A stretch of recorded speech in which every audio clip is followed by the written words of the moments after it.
Back squat conventionnel. Généralement, on veut ajuster les pins là, quand même un petit peu en dessous de la hauteur des épaules pour ne pas avoir trop une grosse flexion à faire quand on va aller chercher la barre. Mais en contrepartie, on ne veut pas non plus tout le temps s'accrocher dans les pins. Donc pour ma grandeur, ça c'est pas mal l'idéal. Important de bien centrer la barre avec le trapèze. Donc on ne veut pas avoir la barre qui repose sur le cou, mais bien un petit peu plus bas. Donc un peu plus tard, on va montrer un angle plus 3/4 sur le côté pour bien voir. Donc je mets mes mains. C'est sûr que c'est selon le niveau de confort et de mobilité. Généralement, on ne veut pas avoir trop large parce que ça va être important de pousser la barre contre son dos.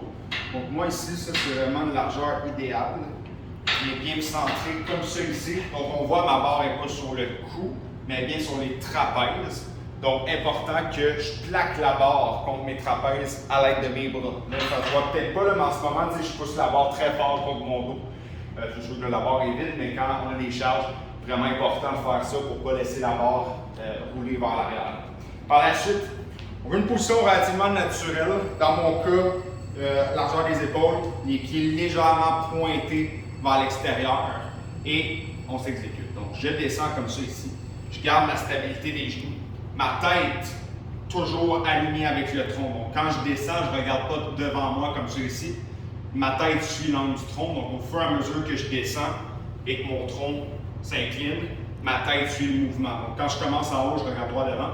Et quand je descends en bas, je suis rendu que je regarde au sol.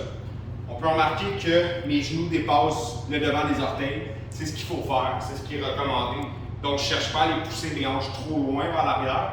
Au contraire, je vais garder mon centre de masse, mais surtout la barre alignée au-dessus du centre de mes pieds.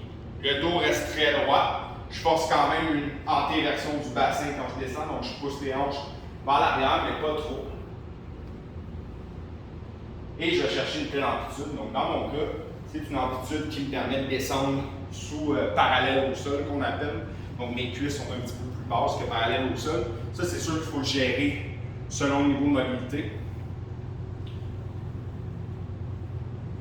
Et quand j'arrive en haut, je fais sûr de compléter mon extension de genoux et de hanches. Donc, quand j'arrive en haut, barrer les genoux, barrer les hanches, abdos serrés pour faire une belle ligne droite.